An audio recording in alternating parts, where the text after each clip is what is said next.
How to find restricted accounts on Instagram application. If you'd like to find your restricted accounts on Instagram, you may follow up these steps. So let's head over and open up the Instagram app on your device first.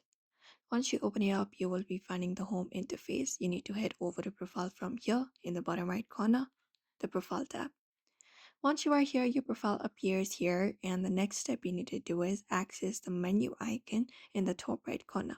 Tap on it and it will directly take you to settings and activity. Now all you gotta do is scroll to the given options within settings and activity and reach over to the section called how others can interact with you, where you will be finding option called restricted.